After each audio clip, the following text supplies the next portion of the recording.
Hello everyone, welcome back to my channel. तो प्यार भरा प्रणाम सभी को। तो आज इस वीडियो में हम शुरू करने वाले हैं श्रीमद् भगवद गीता का अध्याय 2 के श्लोक 44 से। पिछली वीडियो में हमने 39 श्लोक कवर किए थे, तो चलिए 40 श्लोक से स्टार्ट करते हैं। नेहा विक्रम नाशति प्रत्यवायो न विद्यते स्वलंपयस्य धर्मस्य त्रायते महतो भयात्। इस कर्म योग में आरंभ का अर्थात बीज का नाश नहीं है और उल्टा फल रूप दोष भी नहीं है, बल्कि इस कर्म योग रूप धर्म का थोड़ा सा भी साधन जन्म मृत्यु रूप महान भय से रक्षा कर लेता है। अर्थात when one practices yoga, there is no fear of destruction. The person does not suffer a loss of honest effort in whatever he or she attempts. Even by practicing a little bit of yoga, one is protected from great fear or death or danger. Peace of mind is slowly obtained.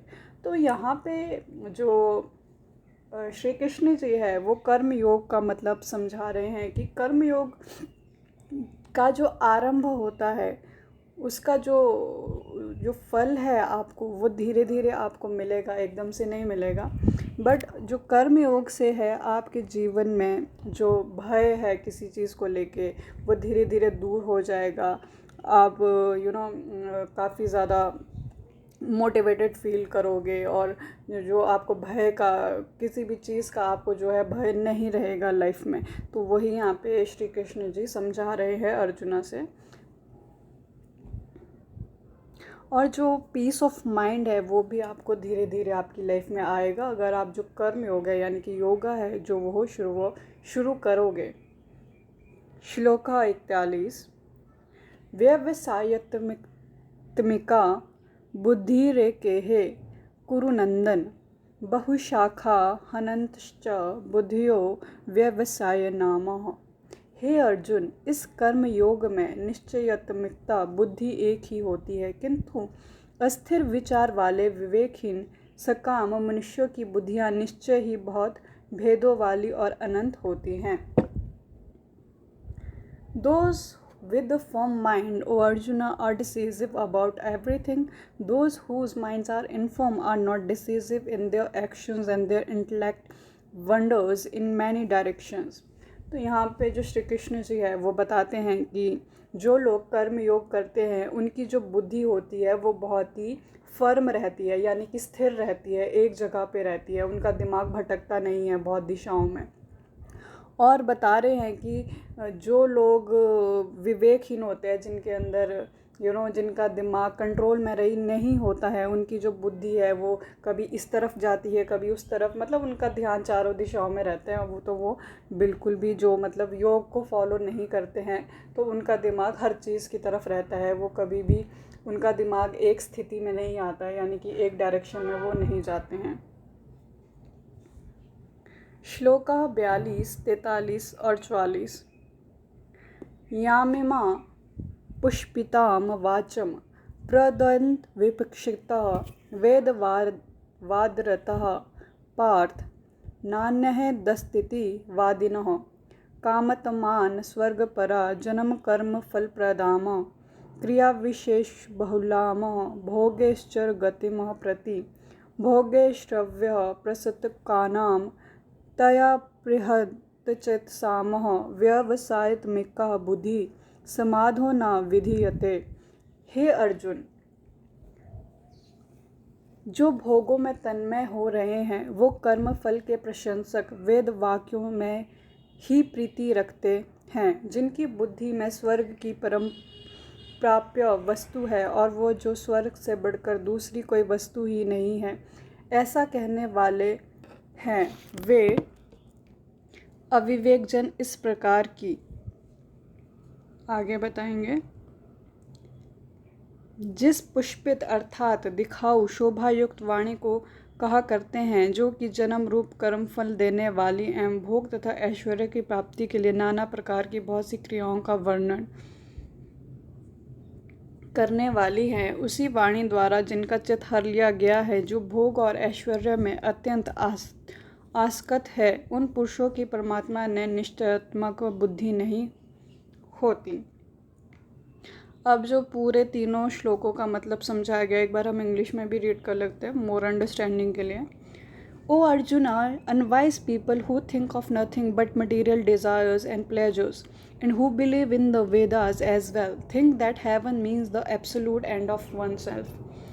These same people, O Arjuna, speak beautiful words describing heaven in all its glory and beauty. They speak of heaven as the ultimate goal for one to achieve in life.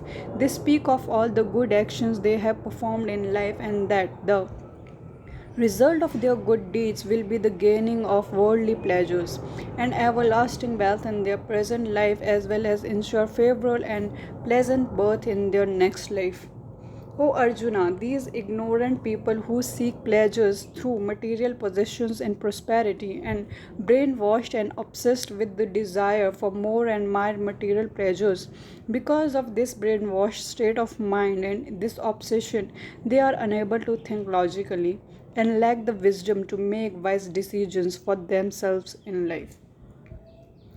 अब यहाँ पे जो श्री कृष्ण जी है वो बात कर रहे हैं कि हे अर्जुन, जो लोग भोगों में यानी कि जो मटेरियलिस्टिक थिंग्स में जो लोग रहते हैं, तो ऐसे भी कुछ लोग हैं जो आपको ये बताएंगे कि वो चाहते हैं कि उनको, जैसे मान लीजिए हेवन की प्राप्ति हो, यानी कि वो लोग, कुछ लोग हैं जो कुछ लोग चीज़ें करते हैं क्योंकि उनको वो परम सुख चाहिए वहाँ हेवन में भी। उनको लगता है कि अगर वो, मतलब जो लोग किसी वजह से अच्छे काम करते हैं, लाइक कि आप कुछ अच्छा काम कर रहे हो क्योंकि आपको हेवन में जाना है आफ्टर लाइफ, या फिर आपकी ज़िंदगी आसान हो जाएगी अगर आप अच्छा काम करोगे, तो करते कुछ ऐसे बुद्धि लोग भी हैं जो आपको बोलेंगे कि अगर आप ऐसा काम करते हो तो आप हेवन में जाओगे।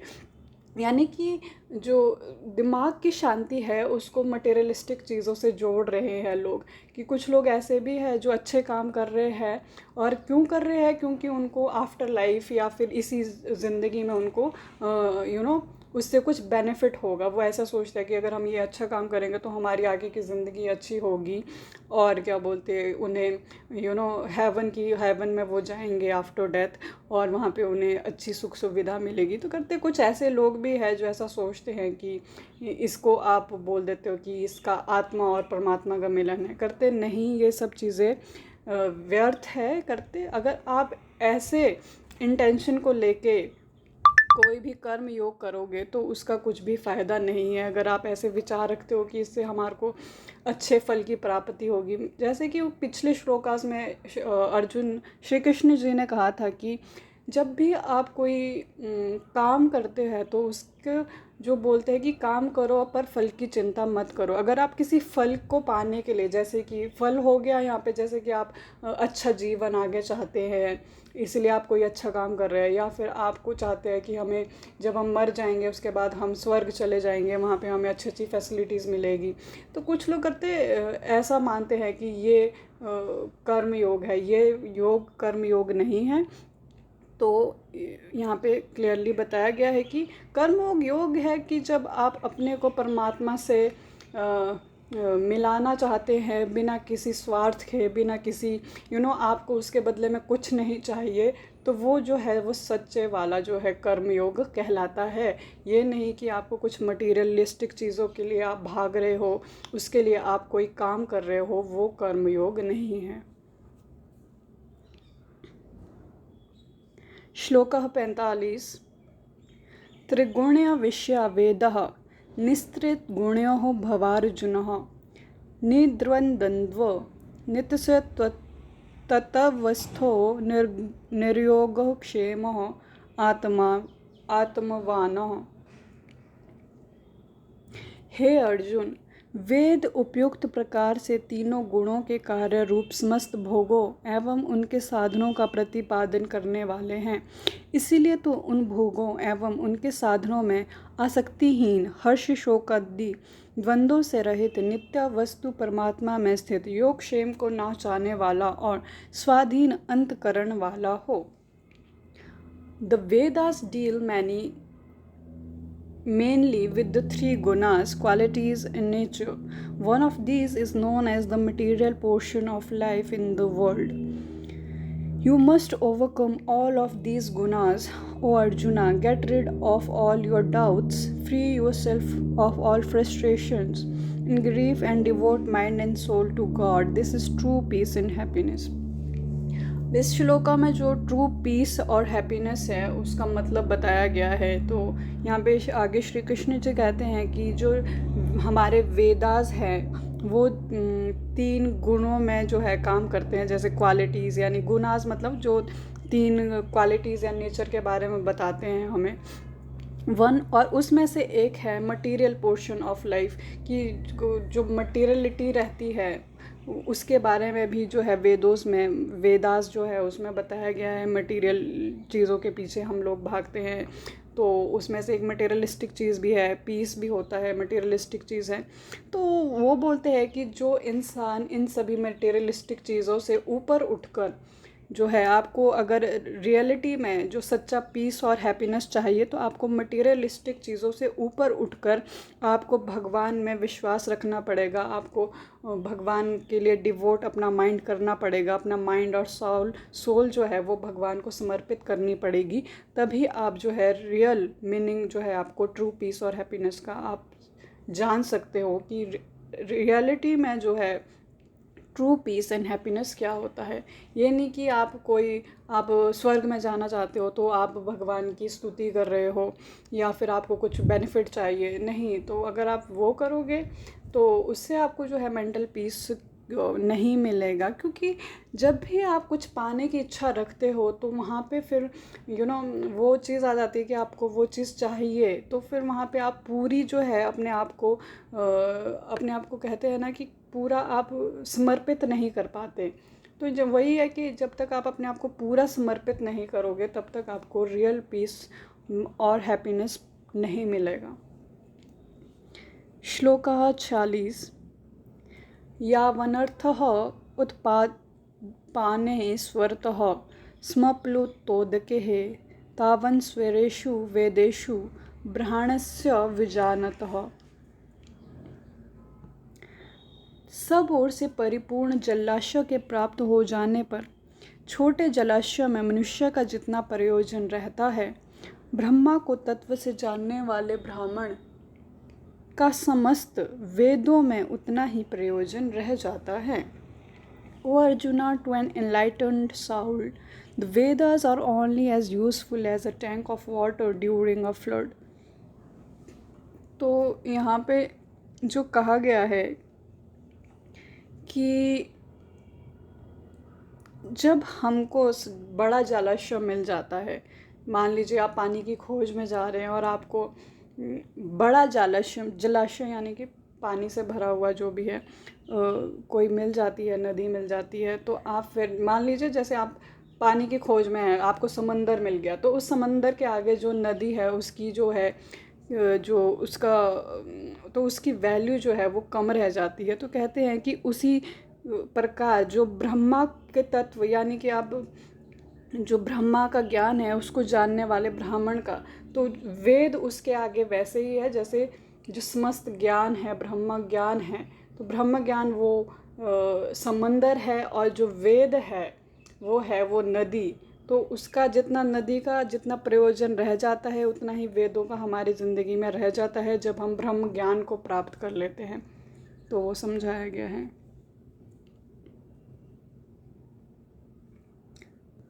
47 श्लोक 47। कर्म वेणावाधिकरस्ते मा फलेषु कदाचन मा कर्म फल हेतु भ्रूमः ते संडगोस्तव कर्मणि। You have the right only to perform your actions, duties, and responsibilities in life. However, the results of these actions should not concern you at all. You should not even desire results for your actions because the results are simply not in your hands, but in the hands of the Lord. Neither you should lean towards inaction. This is the most important shloka describing Karma Yoga. तो ये कहा गया है कि जो ये वाला श्लोका है ये बहुत ही ज़्यादा इम्पॉर्टेंट है। इसमें आपको कर्म योगा का पूरा बताया गया है कि आपको कैसे कर्म करने चाहिए, और ये बहुत ज़्यादा फेमस भी है। तो आगे श्री कृष्ण जी कहते हैं कि तेरा कर्म करने में ही अधिकार है, उसके फलों में कभी नहीं, इसलिए तू कर्मों के फल का हेतु मत हो तथा तेरी कर्म न करने में भी आसक्ति ना हो। तो श्री कृष्ण जी कहते हैं कि तुम्हारा अधिकार सिर्फ इतना है कि तुम सिर्फ एक्शंस करो, यानी कि कर्म करो। हम सिर्फ काम करो, फल की चिंता मत करो। तुम्हारी ड्यूटी, तुम्हारी रिस्पॉन्सिबिलिटी सिर्फ इतनी है कि तुमको कर्म करना है, यानी कि एक्शंस करने हैं। अब इसका मतलब ये नहीं है कि आप कुछ भी ना करो। आप बोलोगे कि अगर कि भगवान मुझे ऐसे ही दे देंगे, कुछ नहीं करते। कर्म करना बहुत ज़्यादा ज़रूरी है। इसका मतलब ये नहीं है कि आप इनएक्शन करके बैठ जाओ कि जब सब कुछ भगवान ने ही देना है तो मैं क्यों कुछ करूं, जो मुझे मिलना होगा वो मुझे मिल ही जाएगा। इसका कतई ही ये मतलब नहीं है। यहाँ पे साफ साफ लिखा है, यहाँ पे लिखा है कि आपको नहीं पता आपको फल मिलेगा नहीं मिलेगा। आपका जो काम है वो है सिर्फ कर्म करना, और जो फल है वो आपको, जो भगवान है, आपको अपने आप मिल जाएगा। तो इसका मतलब ये भी नहीं है कि आपको कुछ फिर करना ही नहीं है। आप सोच के बैठ जाओ कि जो जो मेरे भाग्य में होगा, जब वो मुझे मिलना ही है तो फिर मैं काम क्यों करूं। तो इसका बोल रहे ये कतई मतलब नहीं है कि आपको इनएक्शन नहीं करना, कर्म नहीं करना। तो आपको कर्म करना पड़ेगा और आपको उसका फल ज़रूर मिलेगा। उसकी फल की चिंता आपको नहीं करनी है, बिल्कुल भी नहीं। श्लोक 48। योगस्थः कुरु कर्माणि संडकत्वा धनंजय सिद्ध्य सिद्ध्यो समो भूतवः स्मस्तवः योग उच्यते। हे धनंजय, तू आसक्ति को त्याग कर सिद्धि और असिद्धि में समान बुद्धि वाला होकर योग में स्थित हुआ कर्तव्य कर्मों को कर। स्मत्व ही योग कहलाता है। Who Arjuna, perform all your actions with an even mind. In other words, do not feel overjoyed at the success in your life, and do not allow yourself to feel overcome with grief because of any failures you may encounter on life. Rid yourself of any attachments to material things, and always remember that the results of your actions is in the Lord's hands. If you react the same way, regardless of the result of your actions, you are performing what is known as Karma Yoga.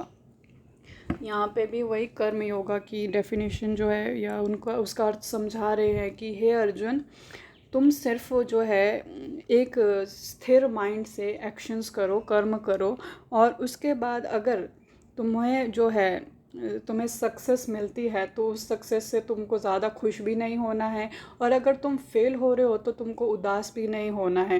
कि ना तो आपको over यानी कि ज़्यादा खुश होना है, ना ही हताश होना है अगर आपको सफलता नहीं मिलती। बस आपको कर्म करते जाना है और मटेरियलिस्टिक चीज़ों को छोड़कर आपको अपना कर्म करते जाना है। और जो एक्शंस है यानी कि जो आपकी रिजल्ट्स है वो आपको भगवान ज़रूर देंगे।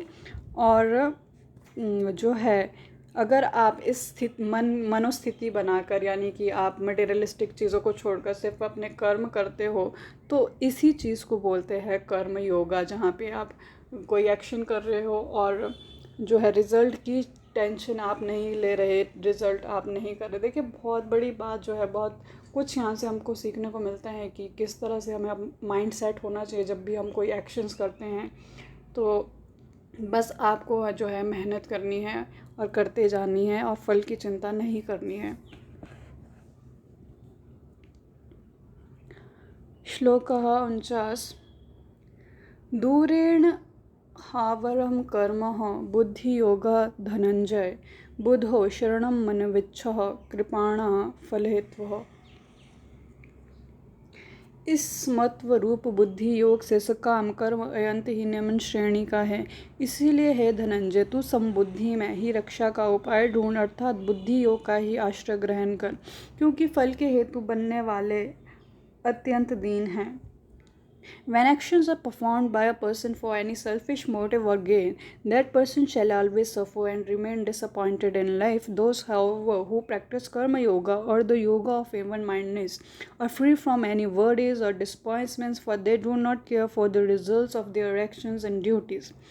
अब यहाँ पे बताया गया है कि कर्म योगा क्यों करना चाहिए, क्यों आपको कुछ काम करते हो उसके लिए फल की चिंता नहीं करनी चाहिए। तो यहाँ पे बताते हैं कि अगर आप कोई काम जो है सेल्फिश मोटिव से कर रहे हो या फिर आपको उसके रिज़ल्ट में आप कुछ चीज़ मांगते हो, कि मान लीजिए आप कोई कर्म कर रहे हो आप और आप सोच रहे हो कि अगर इसका रिज़ल्ट मुझे ये मिलेगा तो तभी मैं इस काम को करूँगा, तो उससे क्या होगा कि अगर वो चीज़ आपको नहीं मिलती आगे जाके तो फिर आपको बहुत ज़्यादा निराश हो जाओगे, आप जो है पीस ऑफ माइंड आपको नहीं मिलेगा। तो इसीलिए कहा गया है कि जो लोग करते किसी सेल्फिश नेचर से या फिर किसी कुछ चीज़ को पाने के लिए कोई कर्म करते हैं, तो करते वो इंसान कभी भी ज़िंदगी में खुश नहीं रहते, वो हमेशा लाइफ में डिसअपॉइंटेड रहते हैं और उनको हमेशा सफ़र करना पड़ता है। क्योंकि आप अगर कुछ पाने की इच्छा से कुछ भी कर्म करोगे तो हो सकता है कभी तो होगा कि आपको वो चीज़ मिल जाएगी, बट कभी कभी क्या होगा कि आपको जैसा आप सोचते हैं वैसी चीज़ें नहीं मिलती, तो उससे आपको क्या बहुत ज़्यादा डिसअपॉइंटमेंट लाइफ में होगी। तो इसीलिए बोला गया है कि तो आप कभी भी जो है पीस नहीं बना सकोगे अपनी लाइफ में। तो इसीलिए कर्म योगा को बहुत ज़्यादा महत्व दिया गया है कि ताकि आपको जो है स्टेबिलिटी आए आपकी लाइफ में और आप जो लाइफ को है वो अच्छे से पीस के साथ लिव कर सको और अच्छे से लाइफ जी सको। श्लोकः 50। बुद्धियुक्त हो जहातीह उभे सुकृत दुष्कृत्ये तस्माद्योगाय युजस्व योगः कर्मसु कौशलम्। समबुद्धि युक्त पुरुष पुण्य और पाप दोनों को इसी लोक में त्याग देता है, अर्थात उनसे मुक्त हो जाता है। इससे तू स्मत्व रूप योग में लग जा। यह स्मत्व रूप योग ही कर्मों में कुशलता है, अर्थात कर्म बंधन से छूटने का उपाय है। That person who devotes himself to a life of karma yoga with no selfish motives in mind does not become hungry for power, nor does he become attached to any of the bad and disgusting things in life. Therefore, O Arjuna, always strive to achieve selfless karma yoga, for this is the path of perfection in life. Shri Krishna ji आगे कहते हैं कि हे अर्जुन, जो इंसान कर्म योगा करता है और बिना किसी सेल्फिश मोटिव के करता है, यानी कि किसी भी उसे फल की चिंता नहीं है और उसका कोई वो सेल्फिश नहीं है, तो वो करते तो वो उससे उसकी जो ज़िंदगी है वो हमेशा ही है जो परफेक्शन उसकी लाइफ में रहता है और वो इंसान अपनी ज़िंदगी में बहुत ज़्यादा परफेक्ट हो जाता है, परफेक्शन उसकी लाइफ में आती है और जो मटेरियलिस्टिक चीज़ें हैं उसको कभी भी परेशान नहीं करती हैं। क्योंकि जो इंसान मटेरियलिस्टिक चीज़ों से ऊपर उठ जाता है फिर उसे ना किसी पावर का लालच होता है, ना वो इंसान किसी को नुकसान पहुंचाना चाहता है, ना उसमें ईर्ष्या होती है, ना कुछ तो उसके जो भाव होते हैं उसके कंट्रोल में होते हैं और वो इन सब चीज़ों से ऊपर उठ जाता है और कर्म योगा की तरफ चलता है, तो करते उसकी जो ज़िंदगी है वो परफेक्शन की तरफ चली जाती है। श्लोक 51। कर्मजं बुद्धियुक्ता हि फलं त्यक्त्वा मनीषिणः जन्म बंधं विनिर्मुक्तः पदं गच्छन्ते नामयम्। क्योंकि समबुद्धि से युक्त ज्ञानी जन कर्मों से उत्पन्न होने वाले फल को त्याग कर जन्म रूप बंधन से मुक्त हो निर्विकार परम पद को प्राप्त हो जाते हैं। Those individuals who have devoted their lives to the practice of karma yoga, they not only free themselves of the worries that accompany anticipations of results after performing certain actions, but also free themselves of all sins and achieve the supreme state of everlasting peace and happiness. तो श्री कृष्ण जी आगे continue करते हैं कि जो इंसान अपने आप को कर्म योग की तरफ डिवोट कर देते हैं वो अपने आप को बहुत सी चीज़ों से फ्री कर लेते हैं, जैसे कि मटेरियलिस्टिक चीज़ों से फ्री कर लेते हैं। उन्हें कोई भी परेशान नहीं कर सकता, उनको कोई परेशानी नहीं होती ज़िंदगी में। और और वो साथ के साथ जो अवगुण हैं या फिर जो सिंस है, पाप है, उनसे खुद को मुक्त करवा देते हैं। और ऐसा करने से उन्हें जो है एवरलास्टिंग पीस और हैप्पीनेस की जो है वो प्राप्ति होती है।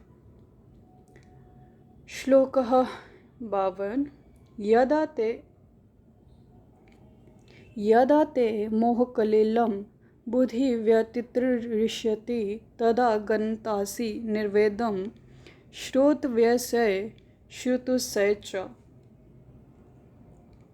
जिस काल में तेरी बुद्धि मोह रूपी दलदल को भली भांति पार कर जाएगी, उस समय तू सुने हुए और सुनने में आने वाले इस लोक और परलोक संबंधी सभी भोगों से वैराग्य को प्राप्त हो जाएगा। When you finally reach the state where your mind is free from all attachments and pleasures in life, your intellect will clear and will give you the ability to think logically and wisely whenever you need to. और श्री कृष्ण जी आगे कहते हैं कि जब तुम कर्म योगा करना शुरू कर दोगे, जब तुम कर्म योग करोगे और जब तुम सभी मोह छोड़ छाड़ के अपने जीवन में आगे देखोगे, तो करते इस तरह से तुम जब लाइफ में कोई डिसीजन लोगे तो करते तब तुम जो वो डिसीजन लोगे तो तुम बिल्कुल अच्छे दिमाग से उसको सोच पाओगे, लॉजिकली सोच पाओगे और वाइजली जो है अपना डिसीजन ज़िंदगी में ले पाओगे। क्योंकि क्या होता है कि जब आप कोई डिसीजन लेने चाहते हैं, अगर उसमें आप किसी मोह से या फिर आपको मान लीजिए जैसे यहाँ पे था जो डिसीजन था, मान लीजिए अगर आप आपको लालच है, आपको राज्य का लालच है या फिर आप कुछ बड़ा राजा बनना चाहते हैं, तो करते अगर आप इस तरह से जो है डिसीजन लोगे तो फिर वो जो डिसीजन है आप वो सही नहीं लोगे। बट अगर आप डिसीजन लेते हो इन सब चीज़ों से ऊपर उठ को, मोह को त्याग कर, ईर्ष्या को त्याग कर, सब चीज़ें त्याग कर अगर आप सोचते हो, आपके लिए चीज़ें मैटर नहीं करती, आपके लिए मटेरियलिस्टिक चीज़ें मैटर नहीं करती, तो कहते हैं कि जब आप इस स्थिति में होते हो तो आप जो है जो डिसीजंस है वो बिल्कुल अच्छे से ले पाते हो और बिल्कुल सेल्फलेसली ले पाते हो। आप सभी का भला उसमें देखते हो और आप जो डिसीजन होता है आपका वो बहुत ही ज़्यादा वाइज होता है और लॉजिकल होता है। इस तरह से जब आप डिसीजन लेते हो तो यहाँ पे वही इम्पोर्टेंस जो है वो समझा रहे हैं उन्हें। श्लोक 53। श्रुति विप्रतपना यतदात यस्थासयति निश्चला समाधावचला बुद्धिस्तदा योगमवापस्यसि। भांति भांति के वचनों को सुनने से विचलित हुई तेरी बुद्धि जब परमात्मा में अचल और स्थिर ठहर जाएगी, तब तू योग को प्राप्त हो जाएगा, अर्थात तेरा परमात्मा से नित्य संयोग हो जाएगा। Your intellect, O Arjuna, will then allow you to distinguish between the real and the unreal in life. You will no longer have conflicts about opinion of life, many aspects and characteristics. You will know what is of importance and of no importance. Finally, you reach the state of where you will have achieved karma yoga, a state of long lasting peace and happiness. तो श्री कृष्ण जी आगे समझाते हैं कि जब तुम अपने आप को इन सब चीज़ों से, मटेरियलिस्टिक चीज़ों से ऊपर उठा लोगे तो तब करते तुम्हें समझ में आएगा कि तुम्हें कौन से डिसीजन लेने चाहिए, कौन से डिसीजन नहीं लेने चाहिए, तुम्हें क्या करना चाहिए और क्या नहीं करना चाहिए। और करते इस तरह से जब तुम कर्म योगा कर लोगे तो उस स्थिति में तुमको जो है लॉन्ग लास्टिंग जो पीस है वो मिलेगा और हैप्पीनेस भी मिलेगी। तब तुम जो है परमात्मा में मिल जाओगे, तुम तब सही रूप में परमात्मा से मिल पाओगे। श्लोक 54। अर्जुनः उवाच स्थितप्रज्ञस्य का भाषा समाधिस्थतः केशवः स्थिततदिहि किम प्रभाषेत किमासीत वर्जेत किम। अर्जुन बोले, हे केशव, समाधि में स्थित परमात्मा को प्राप्त हुए स्थिर बुद्धि पुरुष का क्या लक्षण है? वह स्थिर बुद्धि पुरुष कैसे बोलता है, कैसे बैठता है और कैसे चलता है?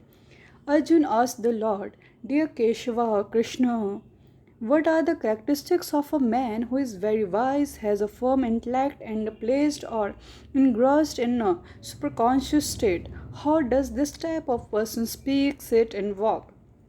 अब इतना सब कुछ सुनने के बाद अर्जुन जी ने कर्म योगा के बारे में बहुत सुना श्री कृष्ण जी से। तो अब वो दुविधा में पड़ गया। वो पूछते हैं कि हे कृष्णा, कि जो लोग कर्म योगा करते हैं और जिनकी बुद्धि स्थिर है, तो वो लोग दिखते कैसे हैं, वो कैसे बोलते हैं, उनका हाव भाव क्या होता है, वो कैसे चलते हैं, क्या वो हमारे जैसे ही दिखते हैं या फिर वो बिल्कुल अलग होते हैं? तो वो पूछना चाह रहे हैं कि ऐसे कौन से लोग होते हैं जो कर्म योगा जिन्होंने कर लिया है, जिनको परमात्मा की प्राप्ति हो गई है, तो वो जानने के लिए बड़े उत्सुक हैं। श्लोका 55। प्रजहाति यदा कर्मानुस्मरन् पार्थः मनोगतान् आत्मनैवात्मना तुष्टः स्थितप्रज्ञस्तदोच्यते। श्री भगवान बोले, हे अर्जुन, जिस काल में यह पुरुष मन में स्थित संपूर्ण कामनाओं को भली भांति त्याग देता है और आत्मा से आत्मा में ही संतुष्ट रहता है, उस काल में वह स्थित प्रज्ञ कहा जाता है। The divine Lord Krishna replied, Ho Arjuna, one is said to have steady wisdom if he is completely frees himself from desires of the mind and heart and is realistically satisfied within himself, no more having the longing for material pleasures. तो अब बताते हैं कि श्री कृष्ण जी समझा रहे हैं कि हे अर्जुन, जो पुरुष अपनी समस्त कामनाओं को भली भांति त्याग देता है और आत्मा से आत्मा में ही संतुष्ट रहता है, तो करते वही इंसान जो है वो no more having the longings of material, तो वही जो है वो इंसान वैसा ही दिखता है। यानी कि जो इंसान, अब अर्जुना पूछ रहे हैं कि इंसान कैसा दिखता है, तो अभी वो डिस्क्राइब कर रहे हैं श्री कृष्णा जी कि जो इंसान अपनी समस्त कामनाओं को त्याग देता है, यानी कि मटेरियलिस्टिक चीज़ों के पीछे नहीं भागता, उसे ना ज़्यादा खुशी अच्छी लगती है, ना ज़्यादा दुख उसे सताता है, यानी कि जो इंसान अपने आप को बिल्कुल कंट्रोल, यानी कि एकदम पीसफुल माइंड में रहता है, उसे किसी भी चीज़ से कोई मतलब नहीं है, तो करते वही इंसान जो है वो प्रज्ञ कहलाता है। श्लोका 56। दुःखेष्वनुदिवगमनः सुखेषु विगतस्पृह वीतरागभयक्रोधः स्थित धीर्मुहुः निरुच्यते। दुखों की प्राप्ति होने पर जिसके मन में उद्वेग नहीं होता, सुखों की प्राप्ति में जो स्वरथा निस्पृह है तथा जिसके राग भय और क्रोध नष्ट हो गए हैं, ऐसा मुनि स्थिर बुद्धि कहा जाता है। He whose mind is unaffected by misery or pleasures and free from all bonds and attachments, fear and anger, is man of steady wisdom and decisive intellect. तो श्री कृष्ण जी आगे समझा रहे हैं कि मैं किसी इंसान का नाम तो तुम्हें बता नहीं सकता, पर कहते हैं कि जो इंसान अपने दुखों की प्राप्ति होने पर जिसका मन अशांत नहीं होता और ज़्यादा सुखों को मिलने पे जो ज़्यादा खुश नहीं होता और जिसके मन में कोई भय नहीं है, गुस्सा नहीं है, किसी के लिए कोई अटैचमेंट नहीं है, और जो इंसान अपने तो ऐसा करते जो इंसान है उसी को हम जो है कहते हैं कि इसने जो इंसान ने कर्मयोग कर लिया है, और अब ये जो इंसान है वो उसको मतलब वो आत्मा से परमात्मा का मिलन उसका हो चुका है। श्लोकः 57। यः स्वत्रः नभिस्नेहस्ततप्राय शुभाशुभं नाभिनन्दति न द्वेष्टि तस्य प्रज्ञा प्रतिष्ठता। जो पुरुष स्वत्र स्नेह रहित हुआ उस उस शुभ या अशुभ वस्तु को प्राप्त होकर ना प्रसन्न होता है और ना द्वेष करता है, उसकी बुद्धि स्थिर है। A man has a decisive intellect who is no longer attached to anything, showing pleasures if something pleasant happen and displeasure if something unpleasant occurs. तो आगे वही समझा रहे हैं इस श्लोक में भी कि वही इंसान अच्छे से डिसीजन ले पाता है जो जब ज़्यादा खुशी होती है तब ज़्यादा खुश नहीं होता, अब ज़्यादा दुख होता है तो ज़्यादा दुखी नहीं होता। तो करते वो इंसान ही है जो अपनी ज़िंदगी लाइफ में अच्छे से डिसीजंस ले पाता है और सही और गलत को अच्छे से उनके बीच डिफरेंस कर सकता है।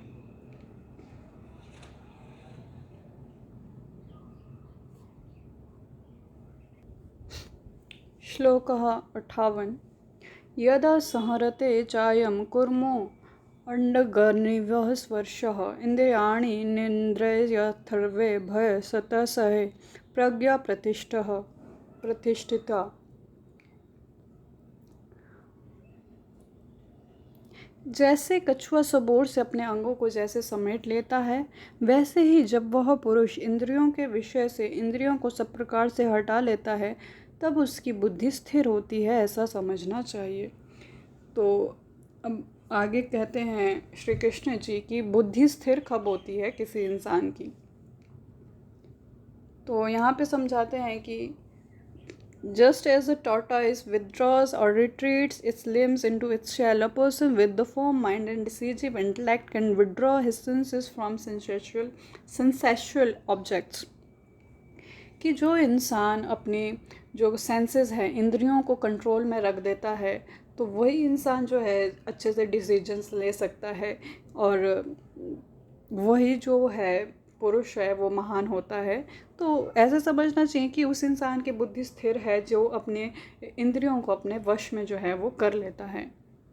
करते जिस तरह से कछुआ जो अपने सभी अंगों को समेट लेता है, उसी तरह से अगर कोई इंसान अपनी सेंसेस को, अपने इंद्रियों को सब प्रकार से, मतलब उसको कोई फ़र्क नहीं पड़ता, तो उसी प्रकार से तो वही इंसान जो होता है करते वो श्रेष्ठ होता है, उसकी बुद्धि जो होती है वो स्थिर होती है। श्लोक 59 विषया विनिवर्तन्ते निर्हायहार्षः देहिनः रसवर्जः रसोपयसये परम दृष्ट्वा निर्वर्तते। इंद्रियों के द्वारा विषय को ग्रहण न करने वाले पुरुष के भी केवल विषय तो निवृत्त हो जाते हैं, परंतु उनमें रहने वाली आसक्ति निवृत्त नहीं होती। इस स्थिर प्रज्ञ पुरुष की तो आसक्ति भी परमात्मा का साक्षात्कार करके निवृत्त हो जाती है। One who does not use his senses for the enjoyment of sensual object can overcome and rise above sensual objects. However, he is not able to leave off the attachment to his senses. One who realizes God or the Supreme gets rid of attachments to the senses as well. अब यहाँ पे कहते हैं कि एक इंसान तो वो होता है कि जो अपने जो इंद्रियों को है वो यूज़ नहीं करता। एक इंसान वो होता है कि भाई जो सेंसुअल ऑब्जेक्ट से दूर रहता है, अपनी इंद्रियों को कंट्रोल में रखता है। एक इंसान वो होता है और करते एक इंसान वो होता है कि वो अपनी इंद्रियों के साथ जो है अटैचमेंट में ही नहीं रहता, अपनी इंद्रियों को जैसे भुला ही देता है। तो करते जब इंसान उस स्थिति में हो जाता है तभी वो जो है सुप्रीम गॉड से जो है परमात्मा से वो मिलता है और जब वो अपनी सभी अटैचमेंट अपने में, यानी कि जो इंसान खुद को भूल जाता है, यानी कि उसको कुछ फील नहीं हो रहा, सारी अटैचमेंट को, सारे अपने सेंसेस को जो है निकाल फेंकता है अपने दिमाग से, जो भी है अपने शरीर से। तो करते जब जो इंसान वो होता है करते वो ही इंसान जो है परमात्मा से मिल पाता है। एक इंसान वो होता है कि जो यूज़ नहीं करता, वो अटैचमेंट है, यानी कि सेंसेस है उसके पास पर वो यूज़ नहीं कर रहा, सेंसेस को मतलब कंट्रोल में करके रखा है। एक इंसान होता है कि अपनी इंद्रियों को भूल जाता है, सारी अटैचमेंट्स उनसे ख़त्म कर देता है। तो करते वही इंसान जो है वो सुप्रीम गॉड से मिल सकता है, उसको ही परमात्मा का साक्षात्कार हो सकता है।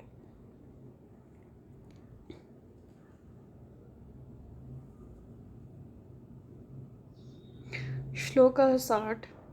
यत् तो हयपि कान्तये पुरुषस्य विपक्षित्य इन्द्रियाणि प्रमाथीनि हरन्ति प्रसंभ मनः।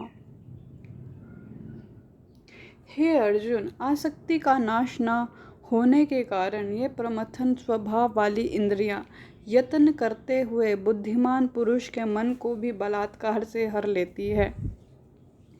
The blessed Lord said, even those who are wise and are striving to achieve spiritual happiness and freedom are carried away violently or with great force by their excited senses.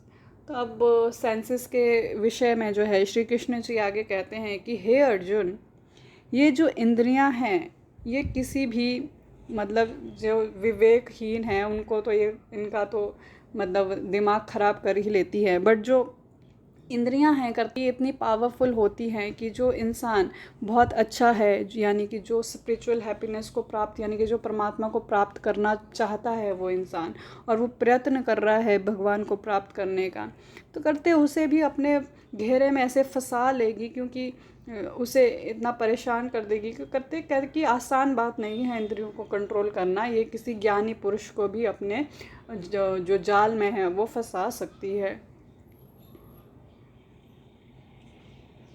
श्लोकः 61। तानि सर्वाणि संयम्य युक्तः आसीत् मत्परः वशे हि यस्येन्द्रियाणि तस्य प्रज्ञा प्रतिष्ठिता। इसीलिए साधक को चाहिए कि वह उन संपूर्ण इंद्रियों को वश में करके समाहित चित्त हुआ मेरे परायण होकर ध्यान में बैठे, क्योंकि जिस पुरुष की इंद्रियां वश में होती है उसी की बुद्धि स्थिर हो जाती है। तो आगे श्री कृष्ण जी कहते हैं कि ये सभी चीज़ें इंटरकनेक्टेड है। तो हम बात कर रहे हैं कि बुद्धि स्थिर होनी चाहिए, बुद्धि स्थिर होनी चाहिए। फिर कहेंगे कि बुद्धि स्थिर होगी कैसे, तो कह रहे हैं कि बुद्धि स्थिर तब होगी जब आप सभी इंद्रियों को अपने सेंसेस को अपने वश में कर लोगे। तो फिर कहते हैं कि भाई सेंसेस वश में कैसे होगी, फिर सेंसेस के बारे में बता रहे हैं कि ये सेंसेस इतनी बुरी हैं कि इतनी ख़राब है कि किसी ज्ञानी व्यक्ति को भी अपने जो है जाल में फंसा सकती है, कि इतने सेंसेशुअल ऑब्जेक्ट्स आपको अपने अंदर फंसा सकते हैं। तो फिर सारा को रिलेटेड है ये चीज़ें, और कहते हैं कि जिस इंसान ने अपनी इंद्रियों को वश में कर लिया उसी की जो है वो बुद्धि जो है वो स्थिर हो जाती है। The yogis or my divine devotees have gained or achieved self-control. They have complete control of their senses and therefore they have also earned the power of constant wisdom. Their minds are constantly focused and concentrated on me and the supreme goal. तो करते वही आगे बताते हैं कि जो मेरे devotees हैं, जो साधक होते हैं, जो योगीज़ होते हैं, करते वो तभी योगी बन पाए हैं क्योंकि उनका खुद पे बहुत ज़्यादा सेल्फ कंट्रोल है, उनके सेंसेस उनके कंट्रोल में हैं और सिर्फ और सिर्फ मेरे बारे में सोचते हैं, यानी कि भगवान के बारे में वो सोचते हैं और सिर्फ भगवान से परमात्मा के बारे में सोचते हैं और सिर्फ परमात्मा से मिलना चाहते हैं। तभी उनकी बुद्धि जो है इतनी स्थिर है क्योंकि उनका एकमात्र एक ही गोल है ज़िंदगी में कि वो बस परमात्मा की स्तुति करना चाहते हैं, परमात्मा में मिलना चाहते हैं। श्लोकः 62।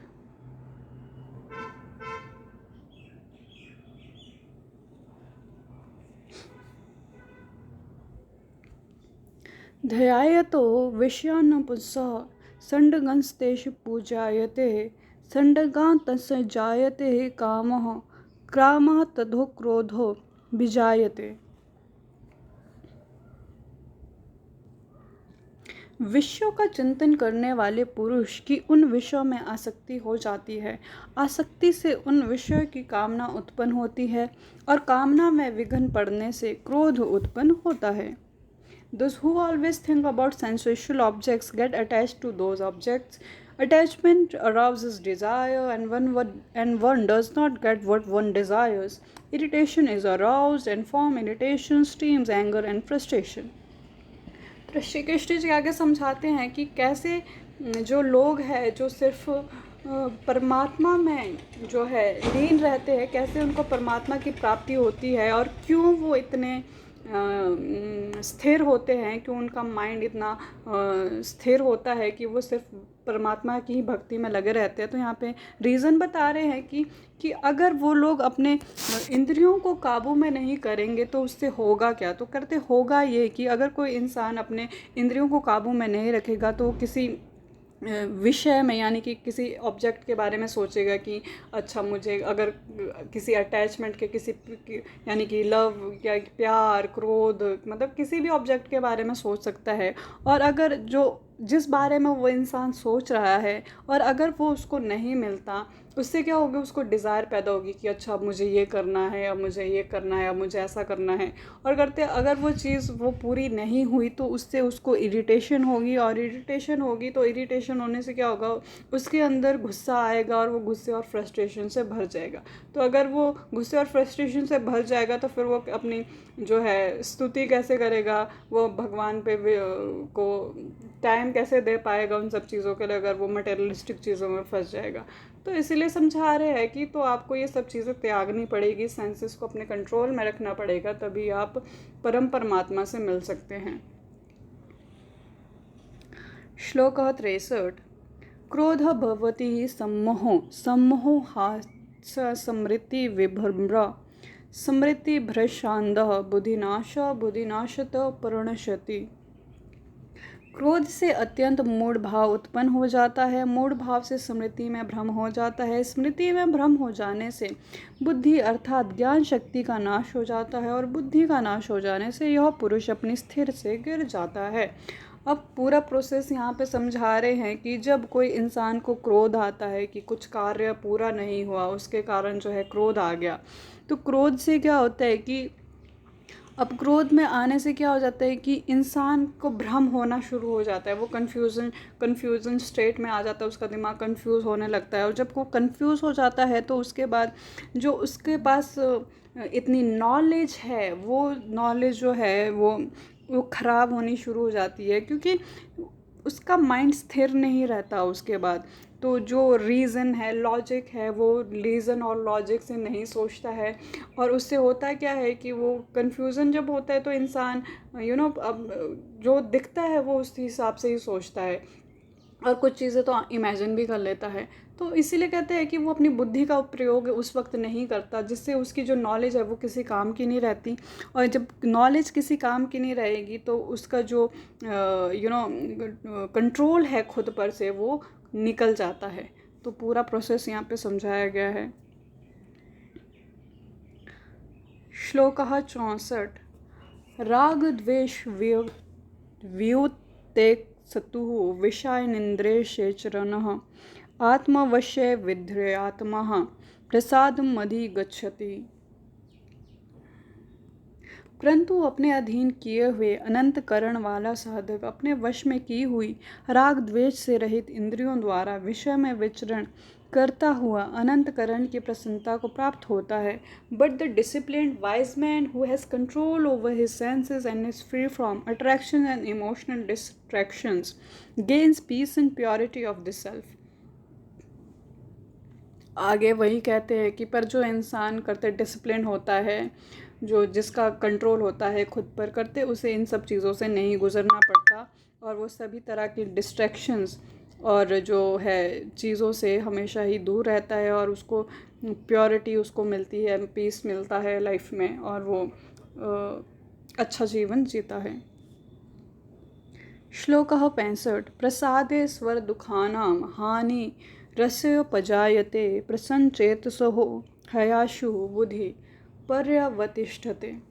अंतकरण की प्रसन्नता होने पर इसके संपूर्ण दुखों का अभाव हो जाता है, और उस प्रसन्न चित्त वाले कर्मयोगी की बुद्धि शीघ्र ही सब ओर से हटकर एक परमात्मा में भली भांति स्थिर हो जाती है।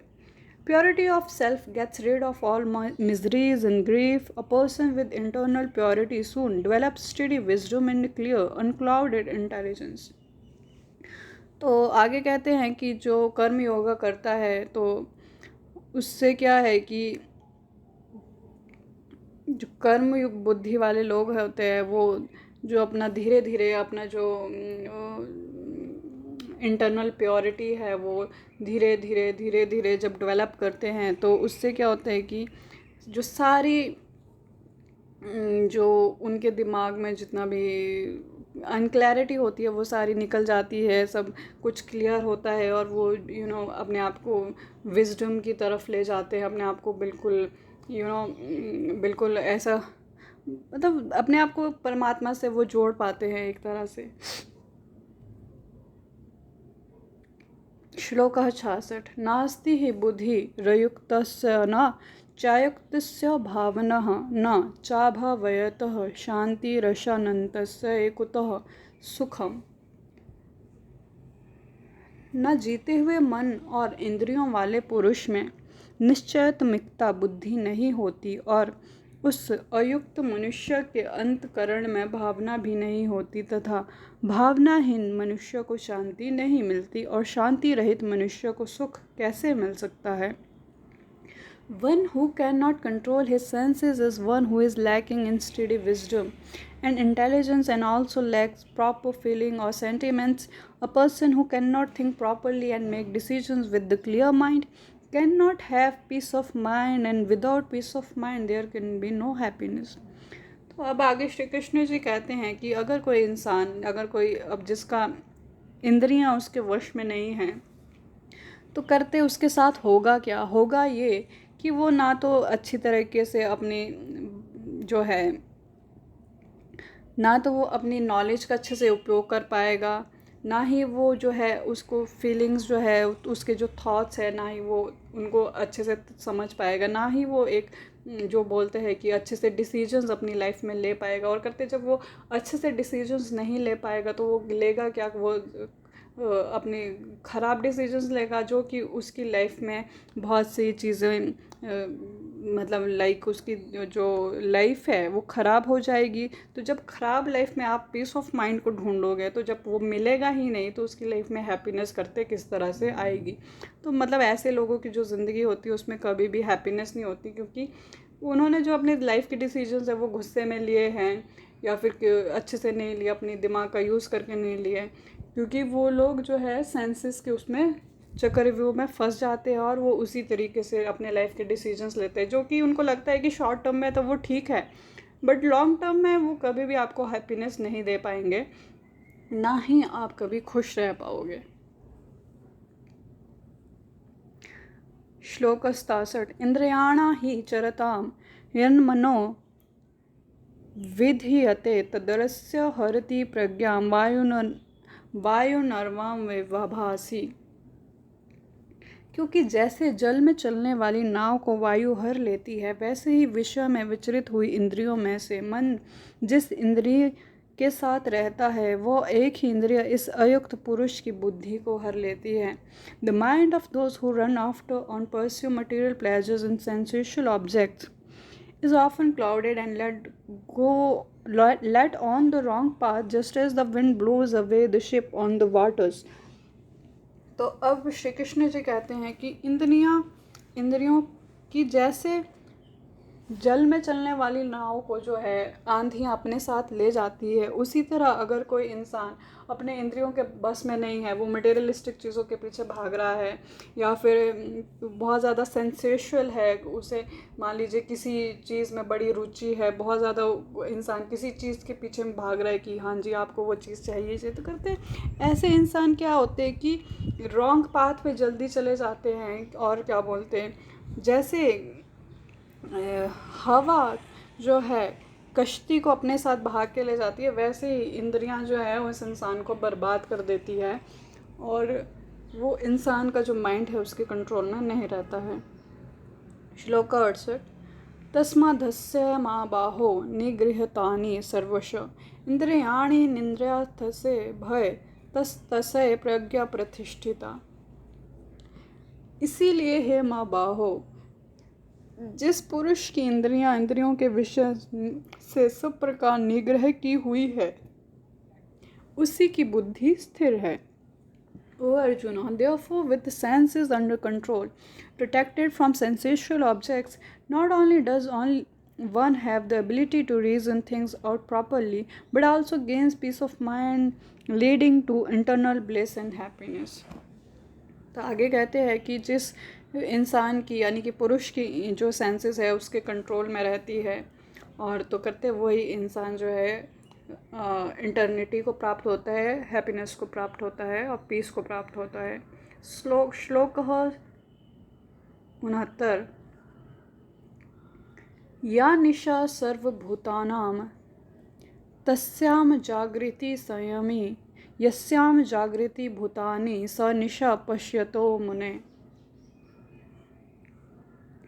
संपूर्ण प्राणियों के लिए जो रात्रि के समान है, उस नित्य ज्ञान स्वरूप परमानंद की प्राप्ति में स्थित प्रज्ञ योगी जागता है, और जिस नाशवान सांसारिक सुख की प्राप्ति में सब प्राणी जागते हैं, परमात्मा के तत्व को जानने वाले मुनि के लिए वह रात्रि के समान है.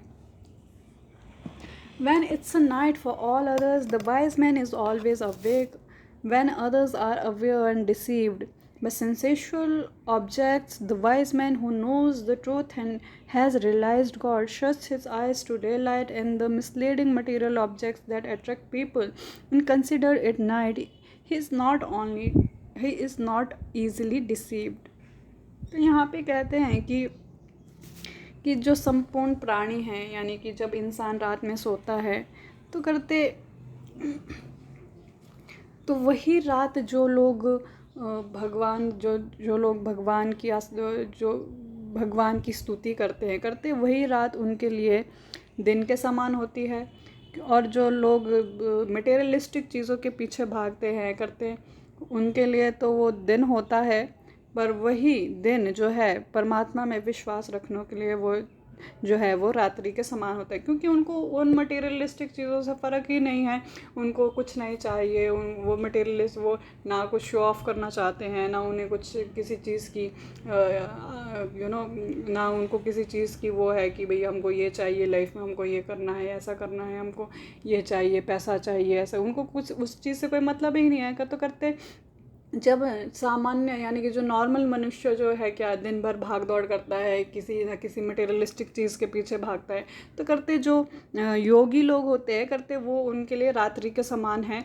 और करते जब इंसान रात को सो जाता है तो जो योगी है उस वक्त उनको परम सुख की प्राप्ति होती है, उनके लिए वो दिन के समान होता है. क्योंकि क्या है कि उनको तो सिर्फ जो योगी लोग हैं उनको सिर्फ परमात्मा से प्यार है, और वो चाहे सुबह उठें चाहे शाम को उठें, उनके लिए जो एकमात्र जो है संकल्प है वो परमात्मा से मिलना ही है. बाकी उनकी ज़िंदगी में कोई भी चीज़ मैटर नहीं करती. तो करते यहाँ पे वो चीज़ बताई गई है. श्लोक 70.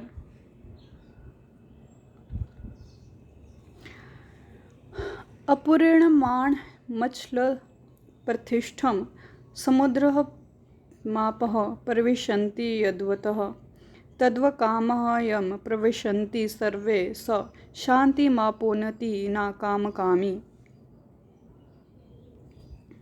जैसे नाना नदियों के जल और से परिपूर्ण अचल प्रतिष्ठा वाले समुद्र में उसको विचलित ना करते हुए ही समा जाते हैं, वैसे ही सब भोग जिस स्थित प्रज्ञ पुरुष में किसी प्रकार का विकार उत्पन्न किए बिना ही समा जाते हैं, वही पुरुष परम शांति को प्राप्त होता है और भोगों को चाहने वाला नहीं. As the river enters the ocean without affecting the ocean or disturbing it, so the desires enter the person who has obtained supreme peace, but not the person who is already filled with desires and wants more and more.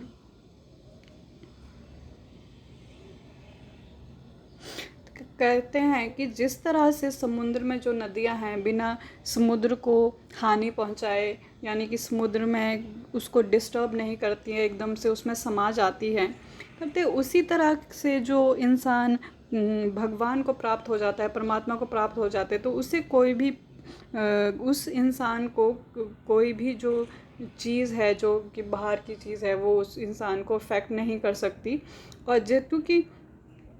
और जो लोग desire से भरे होते हैं, जो लोग materialistic चीज़ों के पीछे भागते हैं, उनको वो चीज़ें बहुत ज़्यादा इफ़ेक्ट करती है, उनको उनकी इंद्रियां बहुत ज़्यादा इफ़ेक्ट करती है. तो करते जो इंसान जैसे समुद्र की तरह जो इंसान अपने आप को सब कुछ अपने आप में संभाल लेता है और जब चीज़ें उसमें समाती है उसको कोई भी फ़र्क नहीं पड़ता है। तो कहते हैं उसी प्रकार जब इंसान उस तरह से हो जाता है तो उसको कोई भी चीज़ इफ़ेक्ट नहीं करती है और वो इंसान परम सुख को प्राप्त होता है।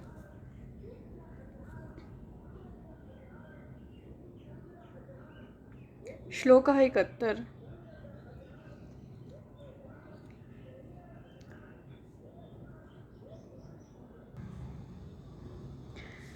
विहाय कामनाः सर्वानुपमां सचरति निसम्प्रह निर्ममो निरहंकार स शांतिमधिगच्छति। जो पुरुष संपूर्ण कामनाओं को त्याग कर ममता रहित, अहंकार रहित और स्पृह रहित हुआ विचरता है वही शांति को प्राप्त होता है, अर्थात वह शांति को प्राप्त है। But blessed Lord said, by giving up all desires, freeing oneself of all attachments, and without constantly thinking of oneself or of one's possessions, only then one may live in realistic peace.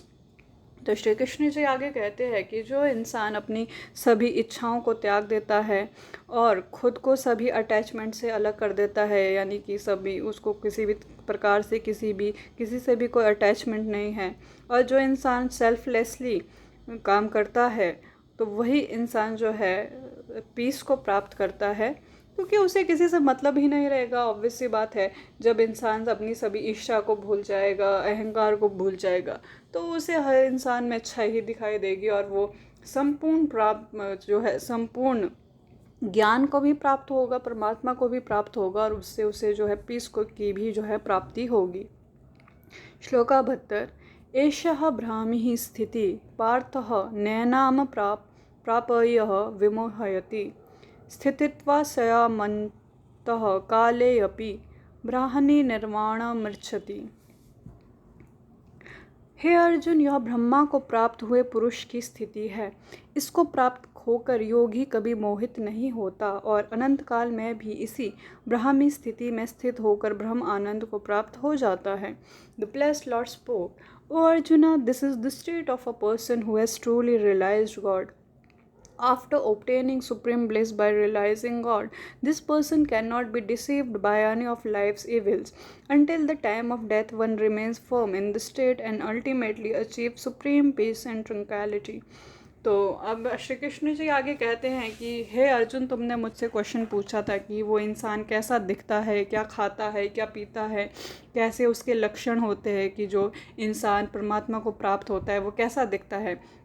तो इन सभी श्लोकों में जो है श्री कृष्ण जी ने बताया कि वो इंसान ऐसा होता है जो अपनी इंद्रियों को कंट्रोल में करता है, जो इंसान निस्वार्थ रहता है, जो इंसान अपनी सेंसेस को कंट्रोल में रखता है, मटेरियलिस्टिक चीज़ों के बारे में नहीं सोचता है, इन सभी चीज़ों से उठकर जो है परमात्मा को की स्तुति करता है, वही इंसान जो है ब्रह्म ज्ञान को प्राप्त होता है, और वही इंसान जो है अल्टीमेटली परमात्मा को मिलता है, में विलीन हो जाता है, और उसी इंसान को जो है इस परम सुख की प्राप्ति जो है वो होती है। तो ये यहीं पे जो है समाप्त होता है 73 श्लोक, जिसमें पूरे थे 72 श्लोक चैप्टर 2 में। तो चलिए वीडियो को यहीं पे ख़त्म करते हैं। तो आज के लिए आप सभी का प्रणाम, और मिलती हूँ आपसे नेक्स्ट वीडियो में चैप्टर 3 के साथ, अध्याय 3 के साथ। अपना ख्याल रखें, खुश रहें और ज्ञान बांटिए। Bye bye.